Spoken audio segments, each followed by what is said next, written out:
How does that connect? What are your thoughts about that? This is these are small world networks. I brought this up a couple weeks ago, sort of introduced this concept. Yeah, Hannah. First of all, did anybody else see the bird that the birds made? That was cool. Like this, the self-awareness that can't possibly exist, but somehow existed. Yeah, like macro imagery of itself. Uh-huh. Um, I felt like it kind of looked the morphing and the shifting looked similar to what I was experiencing in the cat cow. With my awareness, I felt like when I started to feel things like ground, it felt like all of those little birds like taking shape and coming down into that sensation. So yeah, I just connected that to my own experience. I love that. I love that. Excellent. Other ways that resonated. Yeah, Flick. Yes, right. So I just felt like I was watching, I don't even want to give it a type of dance, but it's a bird dance, if you like. But these fantastic movements, which eventually I was thinking, my God, this looks like fascia. You know, the shapes that it was forming and the way they sort of morphed and turned and spun and oh, wonderful. I just felt like just going into total movement with it all.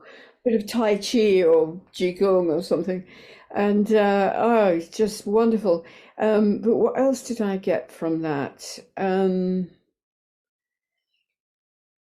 was something else and I've forgotten now. Yeah, never mind. That's great. If it comes back. Okay, yeah.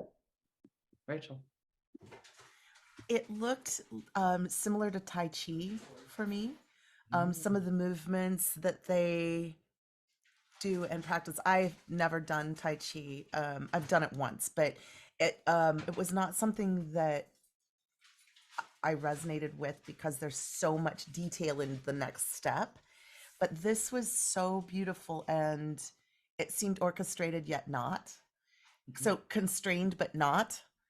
Which is interesting to me. And by the end of the exercise that we did with the cat cow, when I was looking outside at me, I felt like I looked like seaweed in the ocean. Like just not moving, not forcing myself to move in a certain way, but moving in a certain way altogether as a bed of seaweed, which is what the fish and the birds looked like to me. They just moved in such a way that it was give me a second. Like it's gonna sound woo woo, but it's like that when you are at rest and you allow yourself to hear or listen or see beyond yourself and you're with a group of people, often you end up doing similar things and finding the similar resonance or thought. So I don't want to quite say group consciousness, but group consciousness. Fascinating connection. Fascinating connection. Really interesting. Synchronicity. Yes, thank you. That's the word. Yeah. Yeah. Alignment, resonance, synchronicity. Yeah. Fascinating. That opens up some interesting folders. Really cool. I love these answers, y'all. Amazing. Adam. It was just making me think of human behavior, and I know that like there are connections within the internal human, but thinking about sort of like what Rachel was talking about, human systems and how when humans are allowed to walk around a room without without any sort of direction or instruction or awareness of the process, they will tend to walk in a counterclockwise circle. that, you know, that will just be the pattern that they fall into. And that, you know, biologically we have these things, and that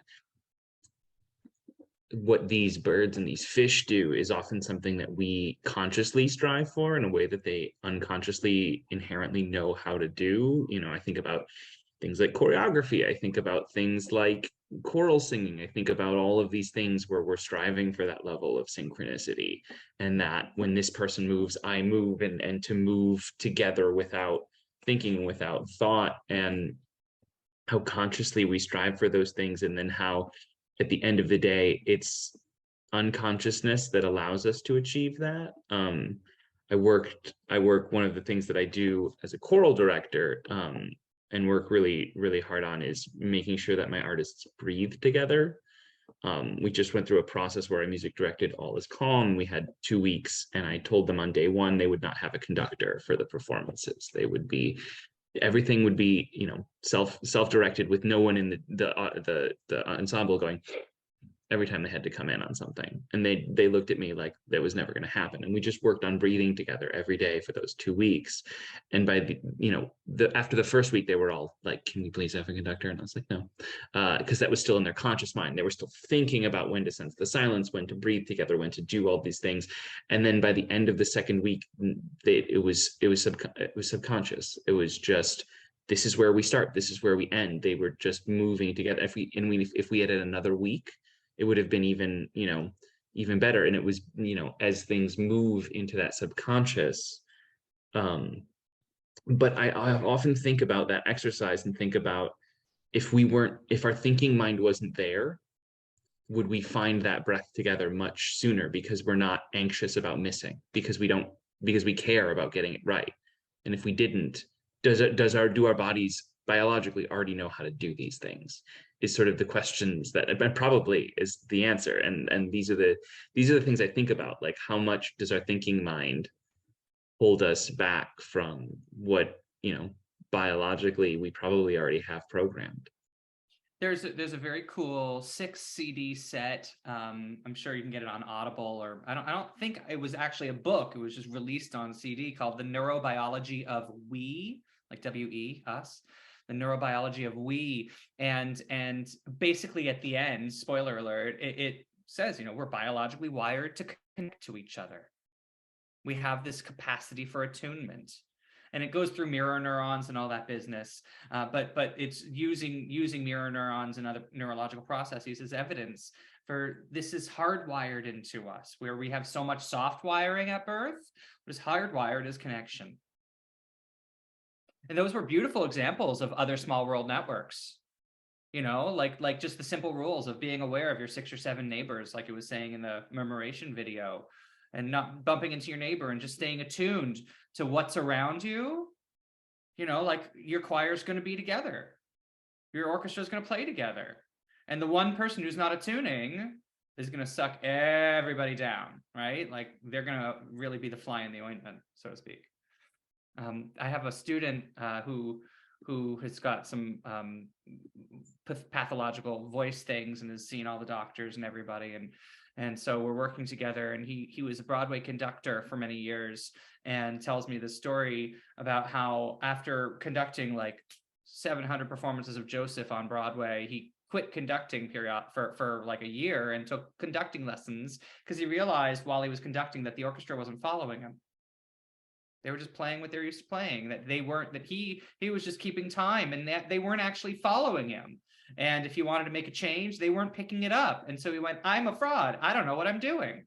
And so he took a conducting lesson every day for a year or something, 6 days a week for a year, and learned to, at the end of the process, learn that it was more of a matter of him hearing and feeling what he wanted to hear come from the orchestra. And if he was very clear in his mind about what he wanted, if he was hearing what he wanted, the orchestra would pick that up from him.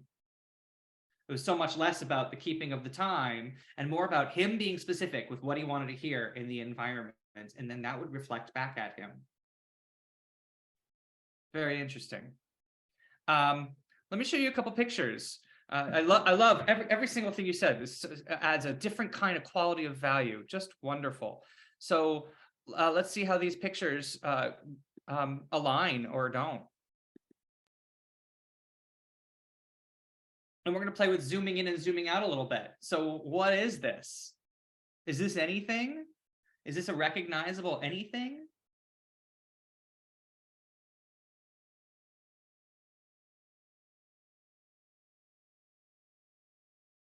If you see anything, just yell it out. Like, I'm just going to play with zooming in and zooming out.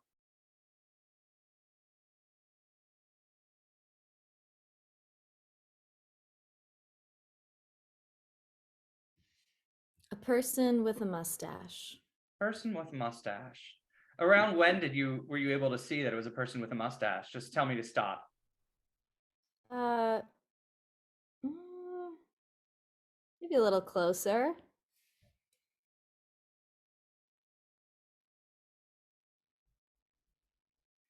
Probably right about there. Okay. Cool. Cool. I was, yeah, Oh. yes. Wow. Ta-da! All right. But as we get closer, we see that it's dots, right? We see it's not a person with a mustache, it's dots, it's colored dots. But as we get further away, the dots disappear. Mm. And we get more of an image of, oh, that's a person with a mustache. And we see less and less detail, less and less of what it really is, just a bunch of colored dots. What a That from great far enough away- demonstration. What a great demonstration of not seeing the forest for the trees. forest for the Mm. trees, right? And if we kept zooming away far enough, we wouldn't know there were dots there. Like, maybe you don't know there's dots. Maybe that's a texture. Maybe that's, I don't know, something else. Maybe it's some, who knows what. But I don't know if I would guess that that's dots at this distance. Maybe I would. Maybe I wouldn't. Don't know. Here's the whole painting. Ah. Cirque de Parade by George Seurat. Another one. Yeah. All right. We get far enough away, and it's just a textured painting. Get close up. Mm. And we get the small world network that comes together to create a bigger thing. Just like how we saw the starlings in flight. And if we zoomed in close enough, we go, oh, those are individual birds. Look, they're birds. But if we zoom out, it's a blanket in the sky. It's a sheet covering stuff.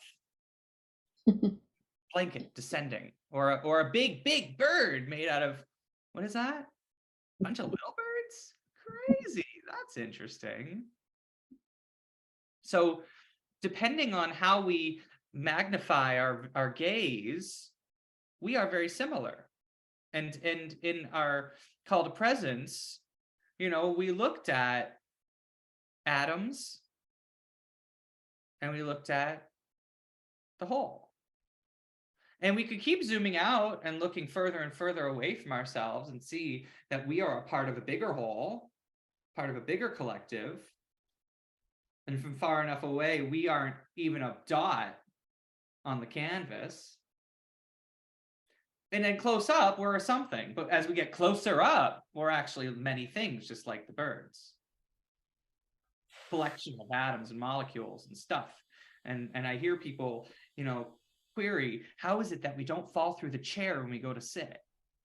Because we're just particles like anything else. How do we not just go through each other? So how would we take, bringing in a little systems theory here, how would we take this experience of doing cat and cow and zooming in and zooming out on something that was pretty binary in nature? How would we take this idea and turn it into a voice lesson?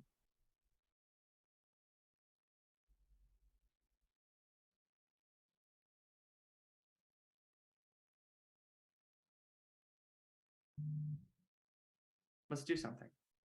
Let's do something. And maybe you'll create more ideas out of this something. So if you're not muted, mute yourself and sing something. Let's do a little 10-minute voice lesson.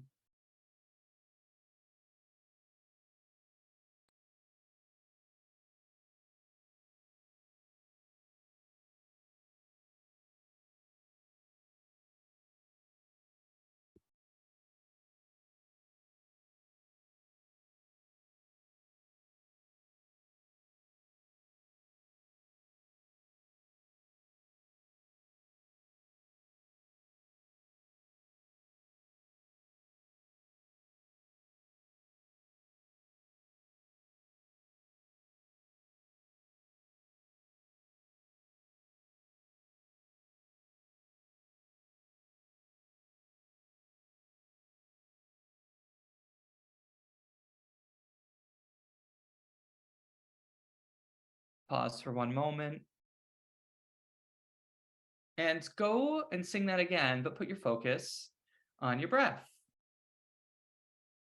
Get a sense of what is your body doing when you sing this particular song.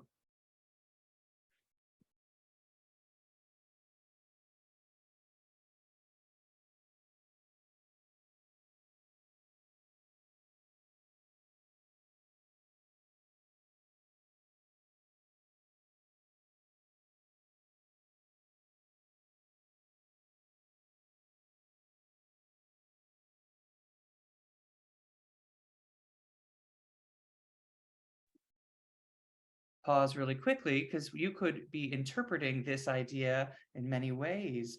Does breath mean to you the action in your abdomen? Does it mean to you the expansion in the rib cage? Does it mean to you the sensation of breath flowing through your voice? Continue to investigate all that breath could mean in this moment. And maybe there are more ideas too.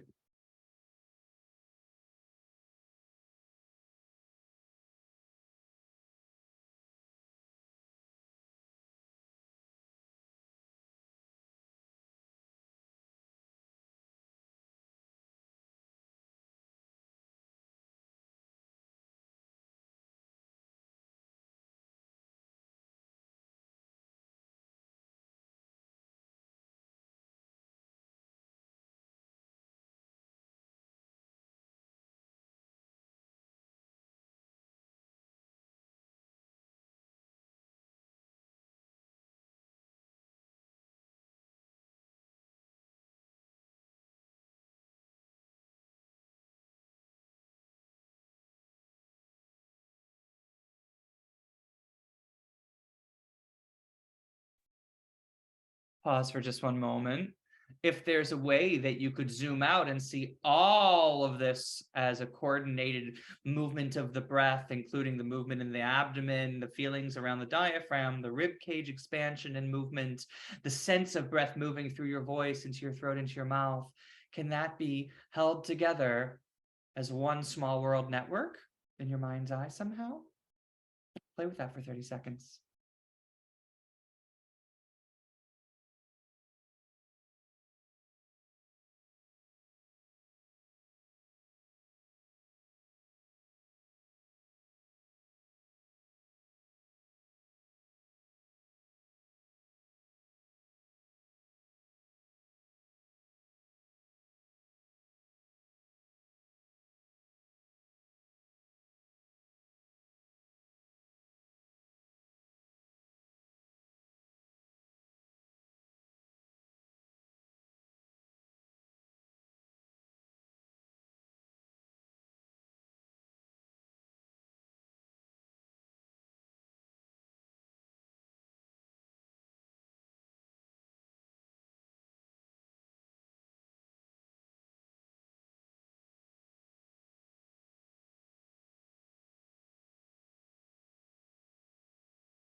Let that start to come to a close.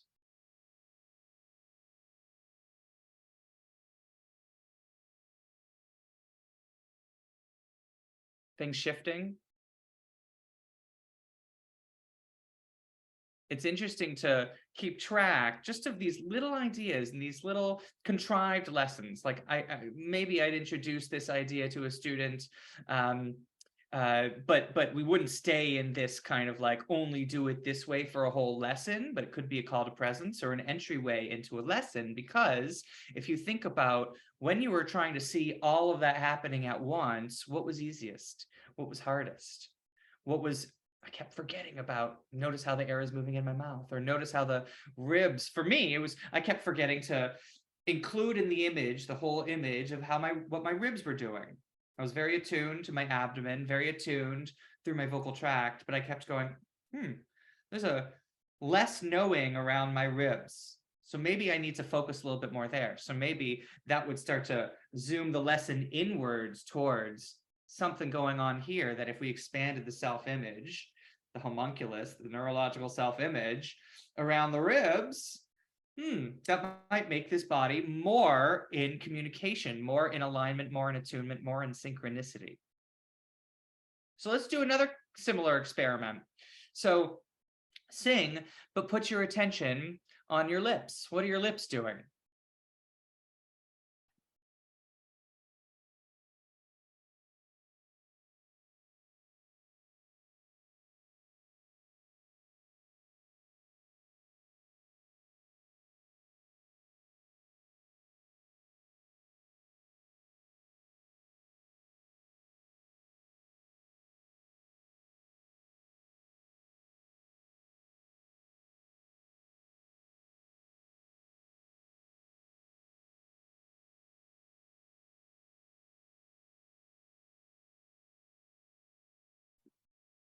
Interview your tongue. What's your tongue doing?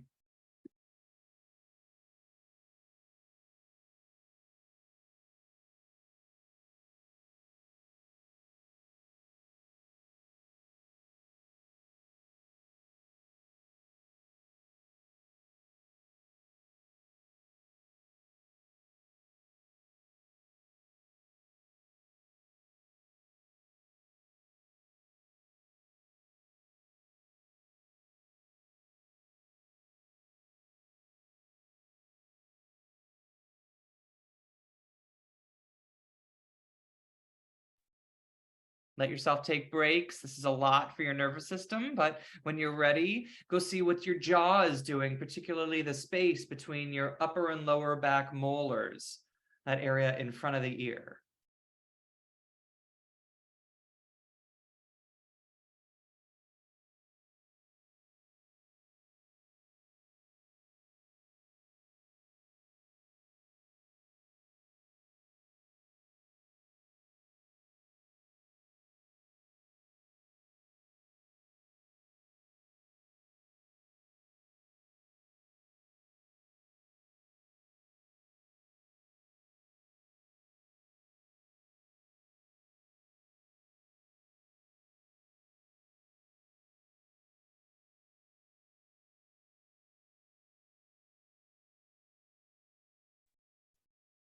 And is there a way to see lips, tongue, and jaw as a small world network working together proportionately?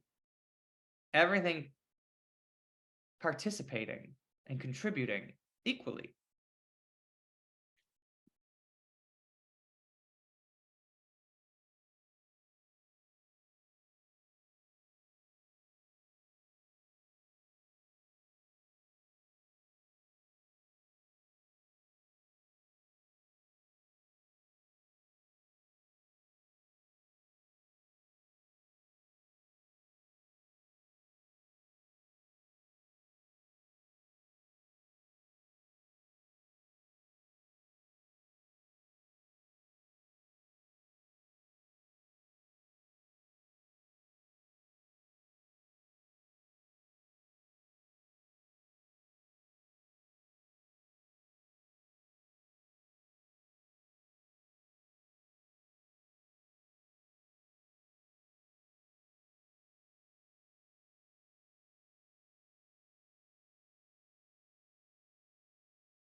And let it fade.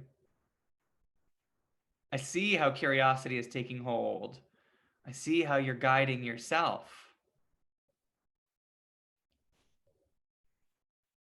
Wouldn't it be nice if every student just took the money and run, just like picked up the card that we put down and went, oh my God, this card, give me 10 minutes. And just started to work on their own because their sense of interoception, their sense of self, their curiosity is all like coming together for them to have an experience with themselves. And I just watched some really cool stuff happening. Anything you want to share?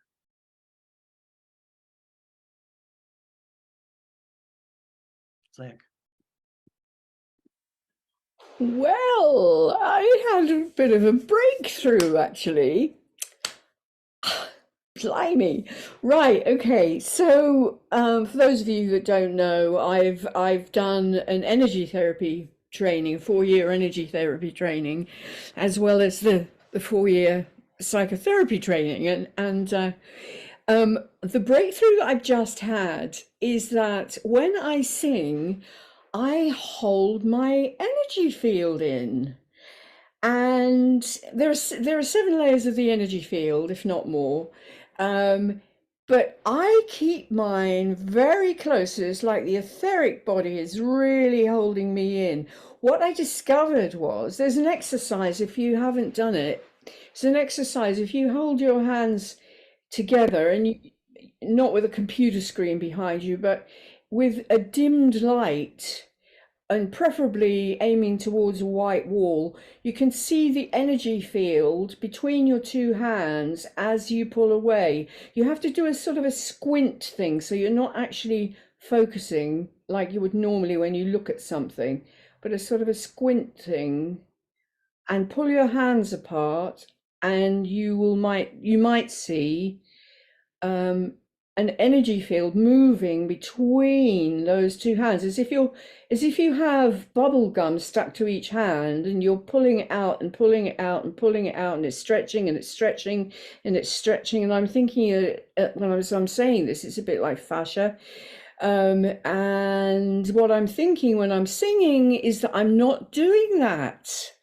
I'm holding it in, and so what I need to do in my singing is to allow whatever it is that instigates that movement of the energy field to actually move it. Ooh, I've got something to play with here in my singing. This is great. Beautiful.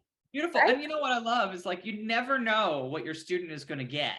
Like, you know you can't predict the outcome. You cannot predict a direction the student's going to go in. And can you imagine? And this happens, and you've maybe experienced something like this, like some beautiful response like that, and the teacher going, well, that's nice, but today we're focusing on. Yeah, absolutely. Like that is so profound, and really gives the learning into the hands of the student and allows them to be motivated to continue on their own terms, in their own way, and to become their own artist. Like, that's great. That's great, Flick. That's wonderful. Thank you. Thank you.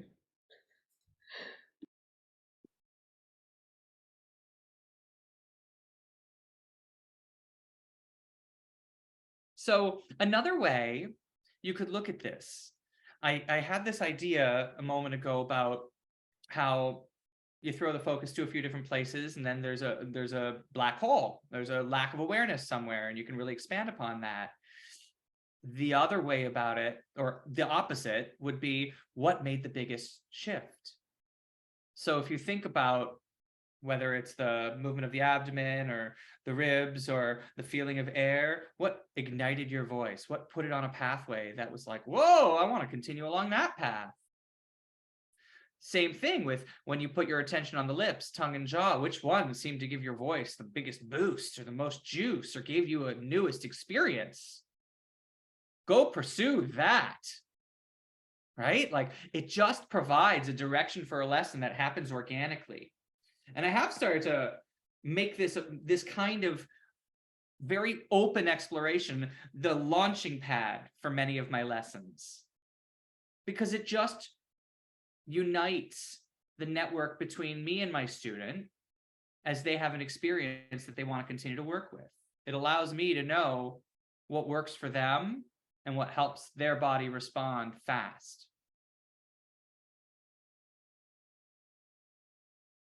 And that stuff is important because it goes with a flow. I want to show you another little video that will, there's a couple more things I want to show you, but for this moment, I'll move that over there. You might have seen this. I think I posted it in some groups, but check this out. There's no sound.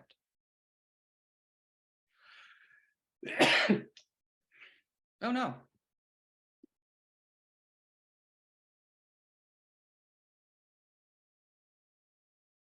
How does this change our sense of movement, our sense of inner life? If we imagine ourselves like this small network of connected strands, fibers, all having something to do with one another, all a part of everything we do, how would you move differently? How would you feel your whole form differently?